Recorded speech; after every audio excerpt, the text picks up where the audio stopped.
L'argent, c'est un bon serviteur, mais effectivement, c'est pas un bon maître. C'est pour ça que je dis, il faut accepter de commencer petit. L'essentiel, c'est de donner la chance à ton idée de naître. Tu vois, tout ce que tu vis, c'est comme si Dieu, il était en train de t'équiper, de te donner les équipements qu'il faut. Ce pourquoi il t'a créé finalement, tu vois. Les gens ne t'achètent pas forcément tes œuvres, les gens t'achètent toi. C'est ce que tu dégages qu'on achète. C'est pour ça que je dis, il faut être avant d'avoir. Et moi, ce que j'ai envie de dire aux gens, c'est crois en toi et fonce.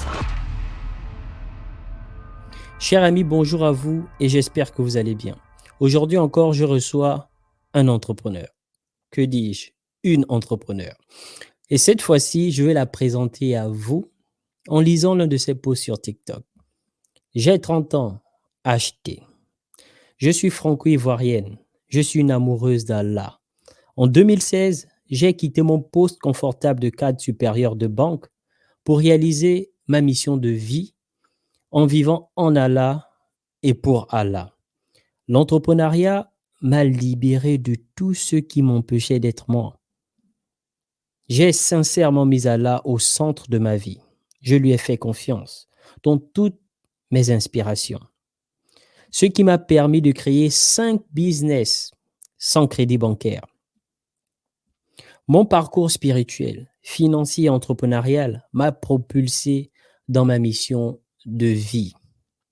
Aujourd'hui, ma mission est de connecter chaque femme musulmane à la puissance unique qu'Allah a mise en elle, afin que son don et son talent soient une source de bénédiction pour les autres à travers un projet entrepreneurial. Le but étant que chacune construise sa propre réussite spirituelle, personnelle et financière.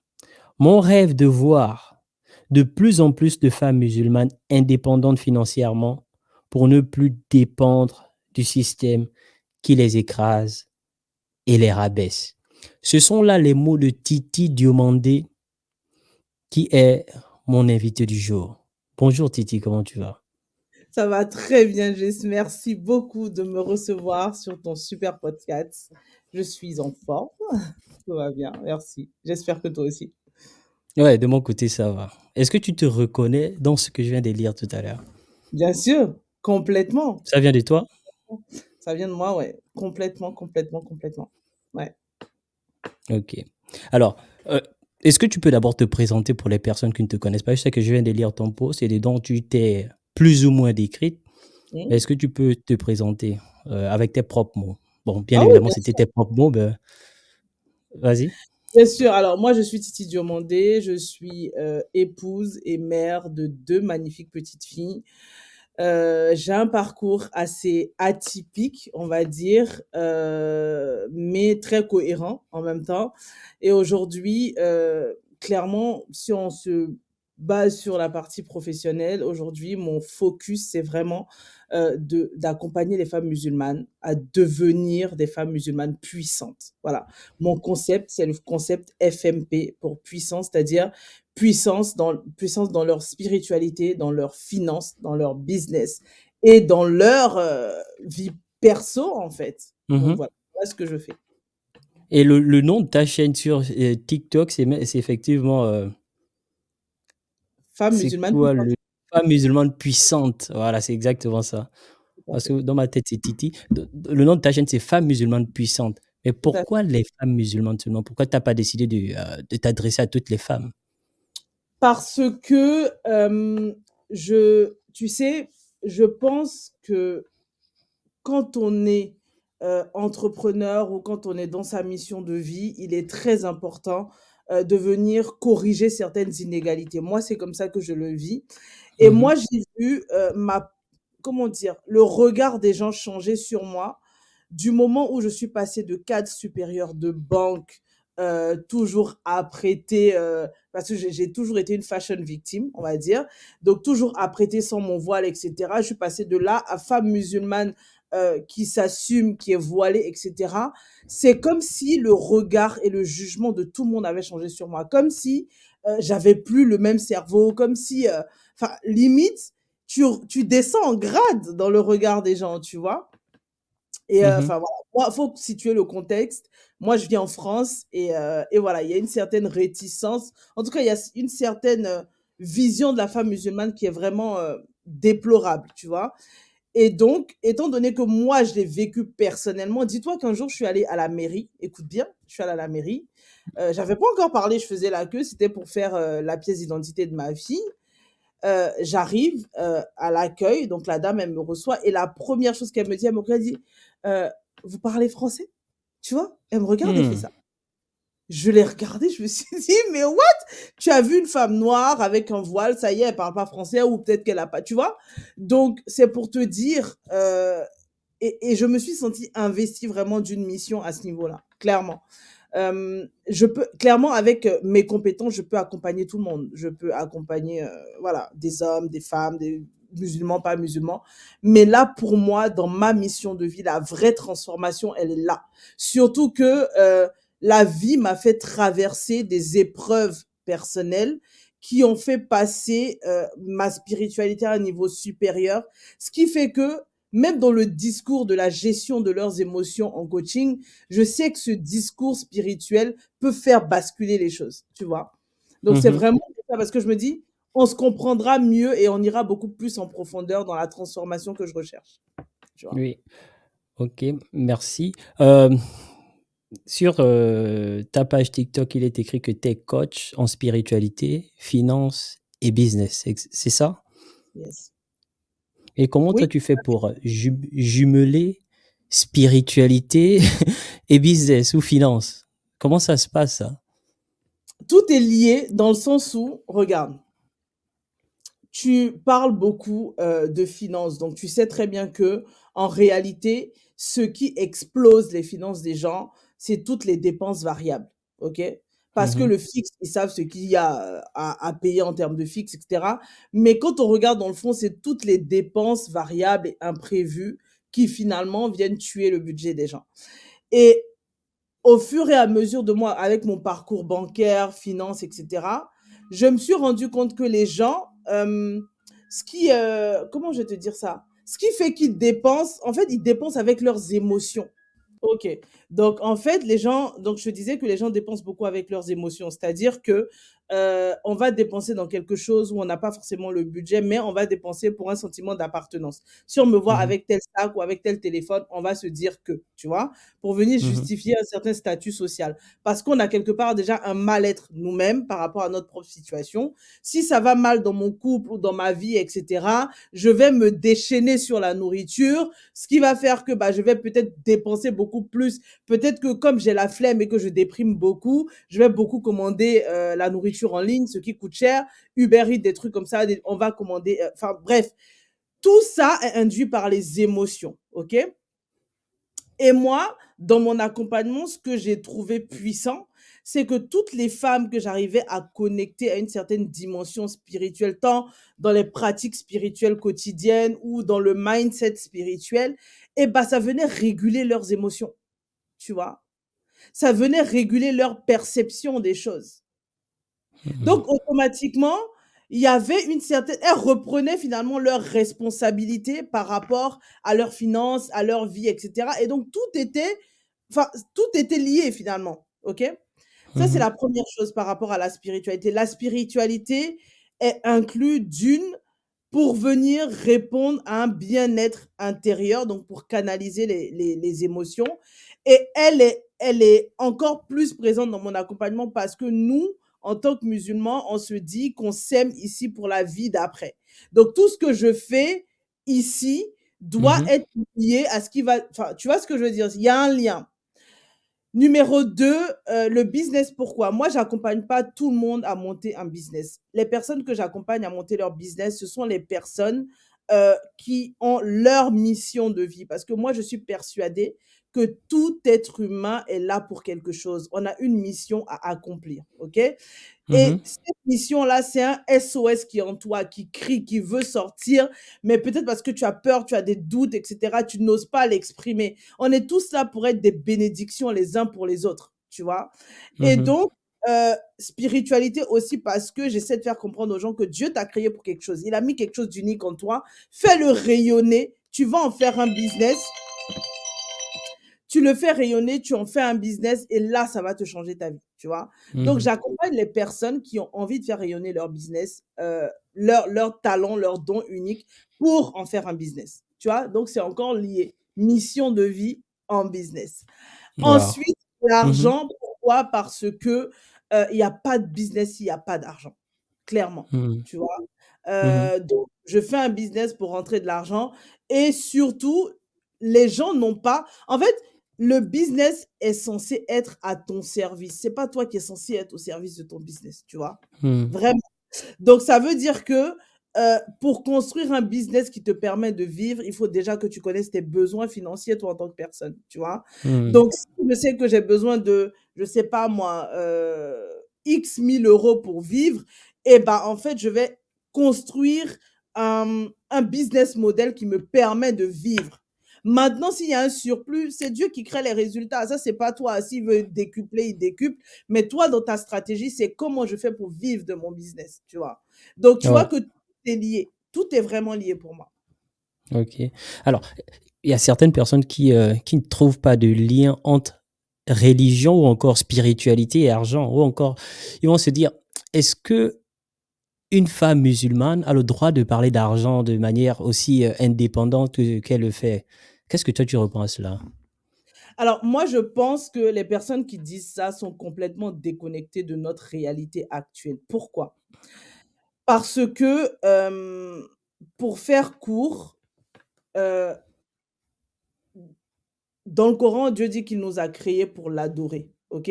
Mmh. L'adoration, ce n'est ni plus ni moins que tout le bien que je vais me faire à moi, tu vois? Et aussi aux autres. C'est ça l'adoration, tu vois? Mmh. L'adoration, c'est je prends soin de, ma relation verticale, donc la relation entre Dieu et moi et de ma relation horizontale, de ma relation avec les autres, OK?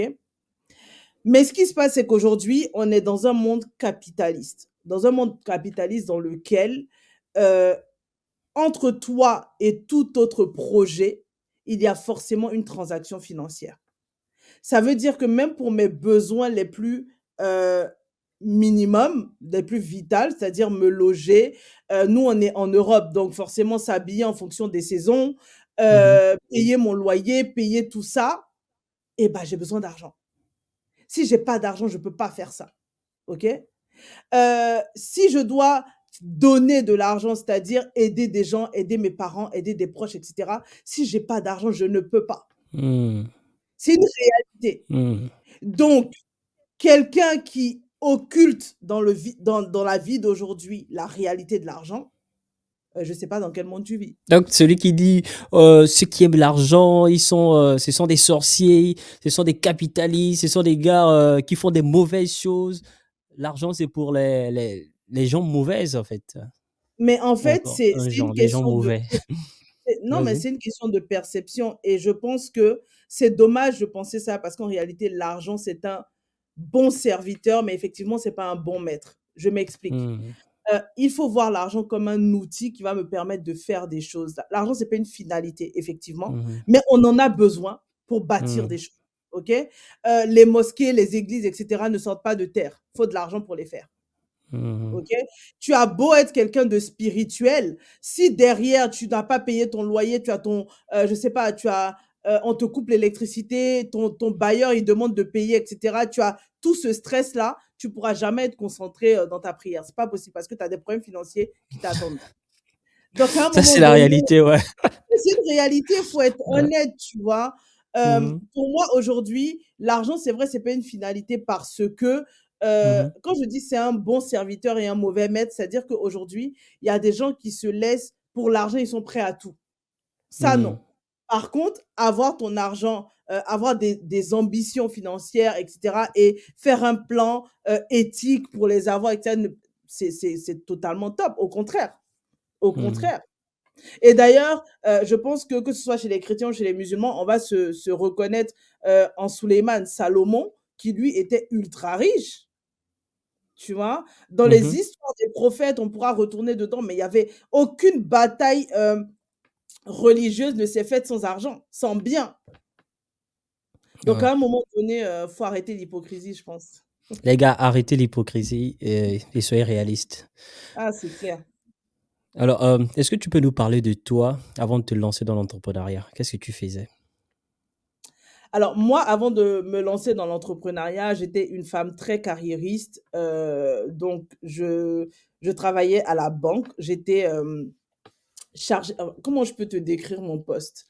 En fait, je gérais des entreprises qui avaient des chiffres d'affaires allant jusqu'à 3 millions d'euros.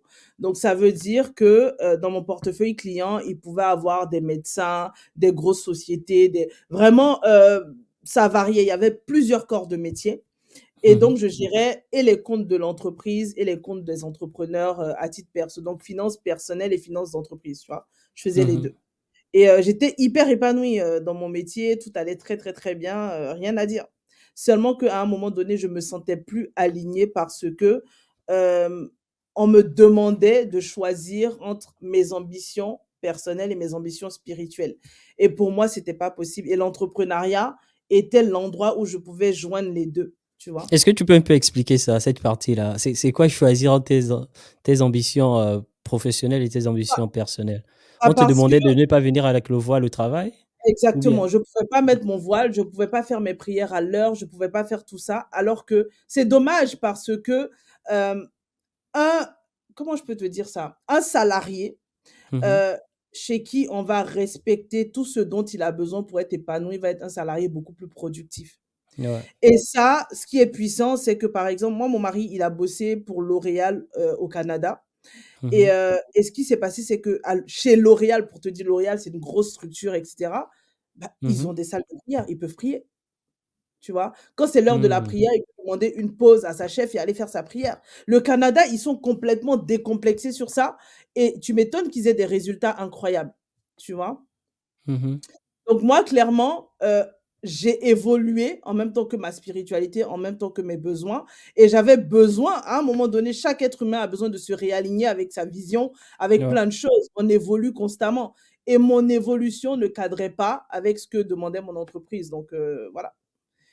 Donc Et j'ai voulu partir. Je suis partie.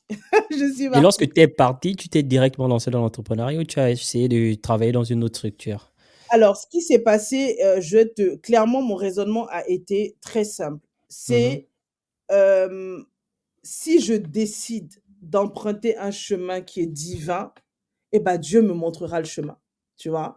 Et c'est pour ça que je dis que tout ce qui est en nous n'est pas pour rien. J'ai compris à ce moment-là pourquoi pendant autant d'années j'étais fashion victime parce que le premier truc que Dieu m'a inspiré, c'est d'ouvrir une boutique de prêt-à-porter, Est-ce que tu tu peux un vois? peu expliquer, c'est quoi fashion victim? Ah, fashion victime, c'est quelqu'un qui est hyper, focus sur la mode, sur les tendances et cetera, être OK. toujours bien habillé et cetera, tu vois? C'est quelque chose que Mmh. j'aimais beaucoup et donc du coup, j'ai prié, j'ai dit: «Écoute, moi je parle à Dieu comme à un ami, hein». Je lui ai dit: «Je veux quitter la banque parce que je veux vivre de façon alignée. Montre-moi le chemin que je dois prendre», tout simplement.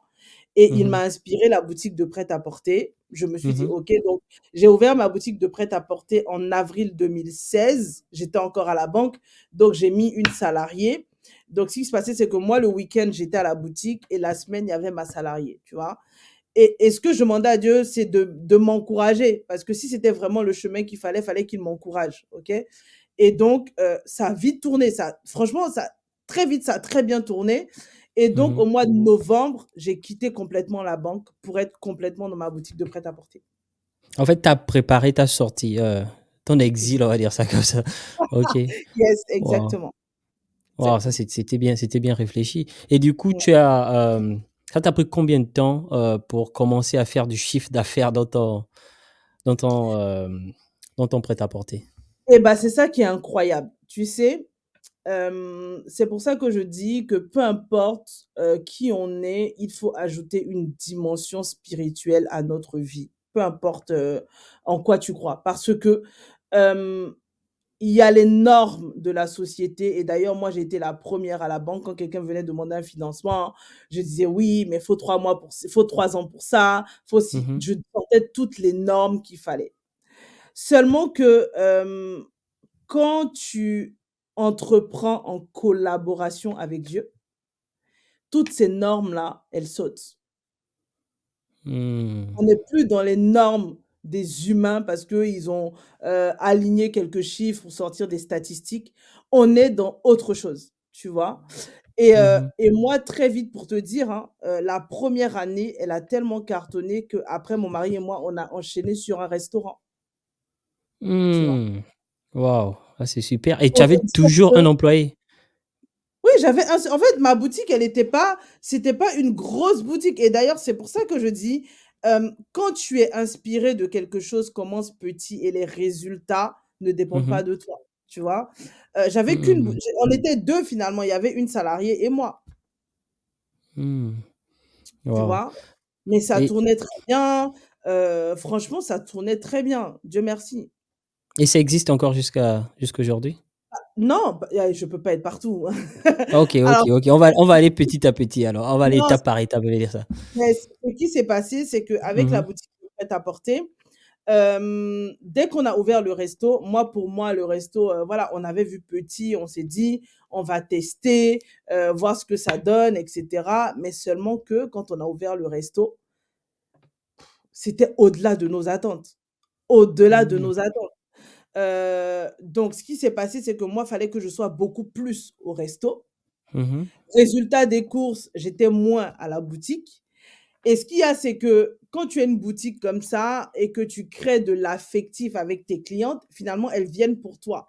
C'est-à-dire que, étant donné qu'on discutait beaucoup, on passait des bons moments ensemble, elles venaient pour moi, on venait, on discutait, et quand elles voyaient des choses, elles achetaient, et c'était toujours comme ça, tu vois.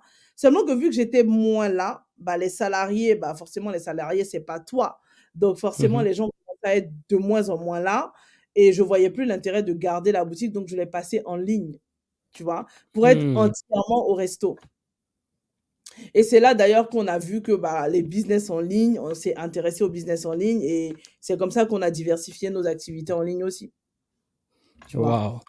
Cool. Donc, tu as créé ensuite ton restaurant. Dis-nous un peu comment ça s'est passé, la création de ton restaurant. Parce que c'est pas Alors, forcément facile de créer un restaurant, d'ouvrir un restaurant. non, c'est facile, enfin, c'est facile quand alors faut situer le truc. Moi, j'ai été formée dans la création d'entreprise aussi, hein. C'était mon Hmm. boulot aussi, tu vois? Mais, en fait, quand on dit de créer un restaurant, les gens pensent tout de suite à un grand truc. Mais non, en fait.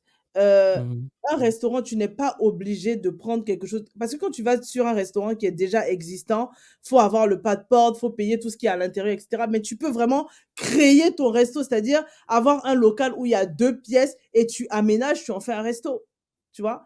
Et nous, on a créé le resto. On n'a pas pris un resto existant, donc ce qui est beaucoup moins cher, tu vois? On a pris, un local et on a fait, la partie, client, la partie cuisine et voilà, tu vois? C'était aussi ça, parce qu'il faut trouver du personnel, il faut trouver des fournisseurs, il faut Non, on a tout. commencé à 2. On a commencé à 2 et Mhm. des fournisseurs, non, parce que pas tant que ça, parce que nous, on est d'Afrique de l'Ouest, on est ivoiriens d'origine Mhm. et donc en fait, c'était de la cuisine d'Afrique de l'Ouest, donc du tchèp, du mafé, tout ça et j'ai oublié de te dire, je suis une excellente cuisinière. C'est moi qui faisais Hmm. à manger, tu vois? Ah, C'est moi ok. qui faisais à manger, c'est moi qui faisais tous les plats et mon mari il servait devant. Quand je finissais derrière, bah, j'étais avec lui devant et cetera, tu vois? Et on a fait Mhm. quelque chose de petit. Vraiment, je crois il y avait 12 places assises, hein, pas plus, tu vois? Mais pour 12 places assises, c'est un restaurant qui faisait entre 15 000 et 20 000 € par mois. Waouh! Première année. Premi Dis-toi, le premier jour, on s'était dit: «Bon, si on fait 400 € par jour, c'est très bien et cetera». Mais le premier jour, je crois, on a dû faire fois 3, tu vois? Hmm. Waouh! Donc, il y a des gens qui mangent beaucoup africain là-bas alors. En Ah tout oui, oui, cas, oui. waouh, ça c'est. Et ça t'a coûté combien la création du restaurant? Tu te rappelles un peu? Environ combien tu as Je dépensé? pense que, on devait être autour de 40 000 €, je pense. Hmm. Ok. Vraiment, ouais, autour de 40 000 € entre l'aménagement, le mais comme je te dis, nous, on a vraiment voulu commencer petit dans le sens où on s'est dit, «C'est un premier investissement pour commencer et après au fur et à mesure des entrées d'argent, on va bonifier, on va améliorer» et c'est ce qu'on a fait, hein, d'ailleurs. Donc Et du coup, tu as créé le restaurant et le prêt-à-porter sans crédit bancaire. sans crédit, non. Non, là, ça m'intéresse. Là, ça Mais m'intéresse. Est-ce que c'est l'argent qui était quelque part caché, non, sous le faut juste 2 matelas? choses. Faut OK. juste 2 choses. C'est pas compliqué, faut juste 2 choses. La première chose, faut avoir de l'épargne parce que j'avais de l'épargne pour ouvrir ma boutique de prêt-à-porter, OK? Mmh. Et ensuite, il faut avoir une gestion financière sur ton premier business qui va te permettre d'épargner, tout simplement et de réinvestir, tu Waouh! vois? Mais il faut quand Parce même vas-y. Et en plus, il y a quelque chose qui est important qu'il faut dire, c'est Mmh. que et moi, quand j'étais, dans le système bancaire, clairement, c'est ce que je disais aux gens: «Pour faire ton plan de financement, tu vas aller relever tout ce dont tu as besoin, tu fais le total et ensuite quand tu viens avec les devis, tout ça, moi, je te finance ce que tu as besoin». Seulement que moi, j'ai fait l'inverse avec moi. J'ai regardé ce qu'il y a dans ma poche et j'ai réfléchi à comment je peux lancer mon business avec ce qu'il y a dans ma poche, tu vois? Mmh. Donc tu as adapté ton business à tes À ce que à ton j'avais, revenu, on va dire. Ouais, à ce que tu avais. exactement, Waouh! tu vois? Ça, Quand tu fais dans c'est ce sens-là, mmh. tu peux tester les business que tu veux. Par contre, quand tu commences tout de suite c'est pour ça que je dis: «Faut accepter de commencer petit». L'essentiel, c'est de donner la chance à ton idée de naître, tu vois? Mmh. Et quand tu donnes la chance à ton idée de naître, à côté, évidemment, il faut avoir une stratégie financière derrière, tu vois? C'est pas tu vas pas commencer à confondre le chiffre d'affaires et le bénéfice, tu vas pas commencer à faire n'importe quoi, tu vois? Mmh. Waouh! Ça, c'est vraiment intéressant. Je suis en train d'avoir, on va dire, private masterclass en direct, quoi. Yes, Juste pour yes, moi, quoi. Merci, merci, merci. Et on exactement. s mais est-ce que le restaurant existe encore? Alors le restaurant, on l'a gardé jusque l'année dernière Mmh. et ensuite on a racheté les murs du resto. Donc on Mmh. a racheté et aujourd'hui, nous, on loue. On loue, les murs à un autre restaurant. Parce que la restauration, c'est pas easy. C'est beaucoup de temps, c'est beaucoup de fatigue, c'est plein de choses. Donc on l'a expecté pendant 7 ans, 2007 non, 6 ans, 6 ans de 2017. On a ouvert en décembre 2017. Donc de 2017 à 2023 et alhamdoulilah, on a racheté les murs et aujourd'hui Donc on vous avez loue. pu rentabiliser? Bien sûr, Mmh. pour racheter cash les murs, c'est qu'on a rentabilisé quelque part quand même. Waouh! Ça, c'est super. Donc après le restaurant, qu'est-ce que vous faites?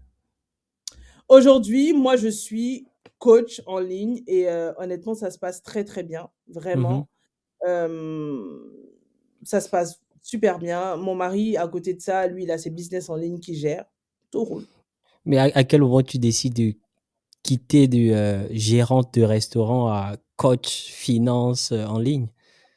Ah, Le ça, déclic c'est une se très passe à bonne quel ques moment? c'est une très, très bonne question et c'est là où, on va aller connecter à une leçon spirituelle. Pourquoi? Mmh. Parce que, tu sais, ton parcours de vie n'est pas vain. Tu vois, tout ce que tu vis, c'est comme si Dieu, il était en train de t'équiper, de te donner les équipements qu'il faut pour pouvoir faire ce pourquoi il t'a créé finalement, tu vois? C'est un cheminement. Parce que aujourd'hui, tu vois, quand moi j'étais à la banque, je ne côtoyais pas de femmes musulmanes. D'ailleurs, j'étais la seule noire, dans ma comment dire? Dans ma circonscription bancaire, tu vois? Du nord de la France. Dans le groupe bancaire, j'étais la seule noire quasiment, tu vois? Il y avait je côtoyais pas de j'avais pas j'étais même pas comment dire? J'étais qu'avec des Français, j'étais dans un autre mood, tu vois? Et et quand j'ai eu, mon déclic spirituel, Dieu m'a emmenée dans une boutique de prêt-à-porter, tu vois? Dans la Mmh. boutique de prêt-à-porter, qu'est-ce que j'ai appris? Parce que c'est une boutique de prêt-à-porter pour femmes musulmanes que j'ai ouvert quand même, pour que les femmes musulmanes puissent s'habiller de façon beaucoup plus moderne, beaucoup plus chic, tout en étant éthique et cetera, tu vois? Donc Mmh. là, j'ai commencé à connecter avec des femmes musulmanes, ce que je ne faisais pas, tu vois? Pour que tu comprennes le cheminement. Mmh. Et quand tu es dans les bureaux à la banque, tu gères les entrepreneurs, heu, en fonction de ce que tu lis sur les papiers, mais tu sais pas vraiment ce qu'ils vivent sur le terrain, tu vois? Mmh. Donc Dieu a voulu que je vive la vie réelle d'un entrepreneur, tu vois? Dans la boutique de prêt-à-porter et ensuite dans le restaurant, pour ensuite créer en moi, tu sais, un manque. j'avais l'impression qu'il me manque. En fait, c'est, je me sentais vide, en fait. Et limite, j'ai eu une phase de dépression parce que je me disais, mais tu es trop ingrate, en fait. Là, tu as des business qui tournent, euh, tout va bien. Qu'est-ce que tu recherches encore? Tu vois? Mais j'avais ce manque-là, tu sais, je sentais à l'intérieur de moi qu'il fallait que je fasse quelque chose d'autre pour être encore plus utile, tu vois? Et c'est là où j'ai découvert le coaching. Pourquoi? Parce que je discutais de ça avec une fille avec qui je discutais beaucoup sur Instagram, qui m'a dit, moi, je connais une coach, une mentor, qui pourra vraiment t'aider à comprendre ce qui t'arrive. Parce que limite, j'étais vraiment en train de déprimer, tu vois, de Mhm. sentir ce vide là. Je me disais, mais c'est pas normal, tu vois. Mhm. Et donc, elle me met en connexion avec cette coach, cette mentor, qui m'explique que on peut faire un travail ensemble pour que je comprenne pourquoi je vis cet état dépressif, pourquoi j'ai besoin, euh, faut que j'extériorise ce qui se passe en moi, tu vois. Et ça, c'était la première fois que je me faisais accompagner par quelqu'un. Je savais même pas que ça existait, entre guillemets, tu vois. Ouais. Euh, donc, c'est là où j'ai commencé un travail avec elle. Et au final, elle m'a dit, ouais, mais ce que tu as besoin, tu vois, c'est de reconnecter avec ce secteur de la finance, etc. Et avec toutes les connaissances que tu me dis là, je pense qu'il faut que tu sois coach finance. Et je lui dis, mais ça veut dire quoi? Qu'est-ce que ça veut dire? Elle me dit, non, regarde sur Instagram, il existe des coachs finance. En fait, c'est de venir. Donc, elle m'explique le concept et tout. Et j'ai aimé le concept, tu vois. Ouais. Et c'est là qu'a commencé mon chemin. J'ai commencé à publier du contenu sur Instagram autour de la finance, etc. Et forcément, et c'est là où je dis, les gens ne t'achètent pas forcément tes offres, les gens t'achètent toi. C'est ce que tu dégages qu'on achète. C'est pour ça que je dis, il faut être avant d'avoir. Parce que ce qui s'est passé, c'est que automatiquement, ce sont les femmes qui se sont reconnues en moi qui sont venues me voir pour que je les accompagne. Tu vois, Hmm. donc, des femmes noires, des femmes voilées, des femmes musulmanes, voilà, tu vois, automatiquement. Et ça s'est fait comme ça. C'est petit à petit. Et au fur et à mesure que j'ai commencé à gérer leurs problématiques, bah, j'ai adapté mes offres, etc. Tu vois. Et ça fait combien de temps que tu accompagnes les gens? J'ai commencé fin 2021, en Hmm. novembre, non, ouais, novembre 2021. Et tu as déjà pu accompagner combien de personnes jusqu'ici? Ouh. Tu te Oh, bon, ok, t'as pas besoin de donner un chiffre J'ai pas fait exact. le compte, On va dire environ. franchement, non, il faut que je revienne vers toi pour te dire. Parce que là, je ne veux pas dire de C'est bêtises parce que c'est pas euh, grave. il y a des accompagnements de groupe, il y a des accompagnements individuels, etc. Donc, Mhm, il faut faire le compte. mhm. Euh, je ne saurais pas te dire là comme ça de tête, vraiment. Et d'ailleurs, c'est Ok. une très bonne question parce qu'il faut que je regarde. Mhm. Faut que je regarde. Mais j'ai accompagné quand même beaucoup de femmes. Machallah. Beaucoup de gens. Ok. Bon, maintenant, essaie un peu de nous parler de ton programme d'accompagnement ou tes programmes, si tu en as plusieurs, d'accompagnement. Comment ça se passe si quelqu'un veut joindre ton programme, s'il veut se faire accompagner? Alors, aujourd'hui, j'ai un seul programme sur lequel je focus. C'est vraiment, le programme d'accompagnement que j'ai appelé FMP Business Academy. Donc, Mhm, c'est vraiment un programme d'accompagnement en 4 étapes.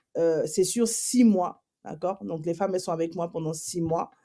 Hem, ah non, j'ai 2 programmes, pardon, attends, j'ai 2 programmes. il n'y a pas de... Les 2 programmes sont sur 6 mois. Il y a un Mhm, programme qui est axé business, donc c'est pour la femme musulmane qui a envie de faire de ses dons et de ses talents, un business, OK? Donc dessus, je vais aller lui donner des clés spirituelles, pour attirer l'abondance clairement, dans sa vie, dans son business et cetera, pour aller canaliser ses émotions.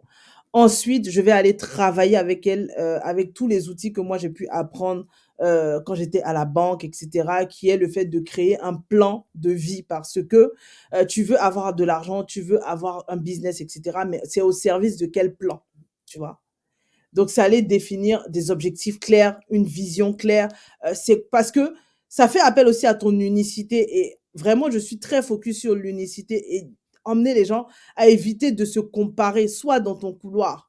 Et l'exemple que je prends souvent, c'est quand tu prends un singe et un poisson, tu les mets au pied d'un arbre, tu leur dis, allez, wouh, grimpez, allez-y.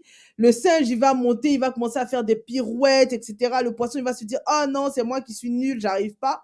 Mais non, c'est juste qu'il n'est pas à sa place. Dieu l'a créé pour être dans l'eau, pas pour être, pour monter sur un arbre, tu vois. Ouais. Euh, c'est pareil pour tout le monde. Chacun, et ça, c'est difficile aujourd'hui de coacher les gens pour qu'ils soient dans leur unicité, pour qu'ils soient dans leur chemin, parce qu'on a tendance à se comparer, à regarder la vie des gens sur les réseaux sociaux. Donc ça, c'est tout un travail que je fais pour que les gens s'alignent finalement à leur vie, à leurs propres objectifs, etc. Mhm. Et un plan de vie. Ensuite, on va aller regarder les finances. Donc ça, c'est clairement de l'éducation financière qu'on va faire pour aller chercher finalement au service de qu'est-ce que tu vas aller chercher financièrement dans ton business. C'est important. Et Mhm. pour trouver ça, pour que tu puisses vivre, que ton business te permette de vivre, il faut déjà que tu saches combien te coûte ta propre vie déjà, tu vois. Donc on va Ouais. aller focus sur tes finances personnelles, etc., tes besoins, combien tu veux épargner par mois, etc. Et finalement, on va aller maintenant sur la partie business, qui est le quatrième point, où on va aller modéliser un business en fonction de ton talent, de tout ce que tu fais pour qu'il puisse te sortir l'argent dont tu as besoin pour vivre, tu vois. Donc, Hmm. donc ça, c'est le Ouais. premier programme qui est sur 6 Mhm. mois. Donc, on travaille pendant 6 mois ensemble. Et ensuite, il y a l'autre programme qui est Réveille la femme musulmane puissante en toi, tout simplement parce que aujourd'hui, il y a des femmes musulmanes qui sont brisées, qui n'ont plus confiance en elles, qui n'ont plus la foi, qui sont éprouvées dans leur spiritualité, etc. Donc, ce programme-là, il leur permet de se connaître, d'aller connecter avec Dieu, pas sortir du côté pratique religieuse automatique pour aller développer un mindset de femme spirituelle, aller mieux se connaître, s'accepter, s'assumer. Et ça, c'est sur 6 mois aussi où j'ai tous des modules en fait pour qu'elles puissent se découvrir et tout. Et c'est que des coachings en groupe avec moi. C'est vraiment, c'est pas des trucs enregistrés ou quoi. C'est vraiment, je Mhm. suis là, je suis avec elles, je viens shifter leur mindset et voilà. Et on va chercher un nouvel état d'être. Parce que comme je te disais tout à l'heure, il faut Mhm. être avant d'avoir. Donc Il voilà. faut être avant d'avoir. Oh, Yes. super. Est-ce que tu accompagnes aussi des femmes qui résident en Afrique, par exemple? Ou c'est seulement celles qui sont en France? Honnêtement, j'ai énormément de demandes sur les femmes qui résident en Afrique. Seulement que je ne sais pas comment t'arriver. Je ne sais pas comment t'arriver, je sais pas Hmm. comment faire, tu vois? C'est mon plus gros challenge en ce moment parce que sur TikTok, j'ai beaucoup de demandes, mais je sais pas.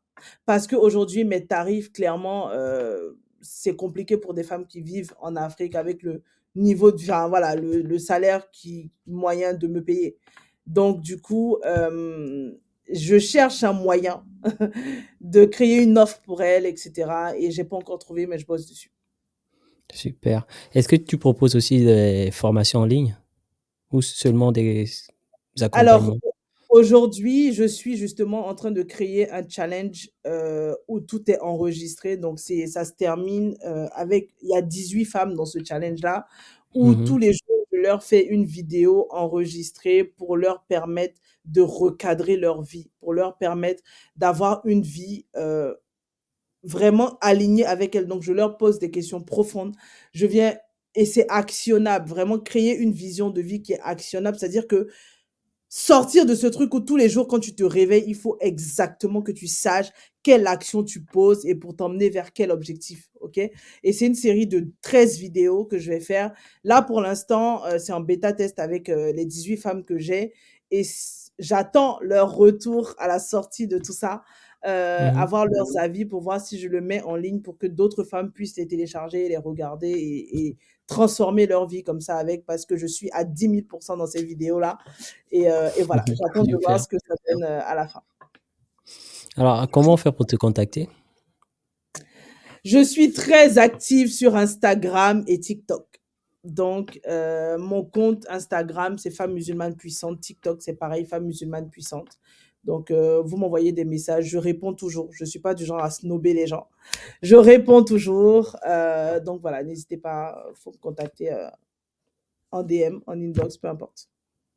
Titi, ce fut un plaisir pour moi d'avoir échangé avec toi. Est-ce que tu aimerais dire un mot pour conclure notre interview?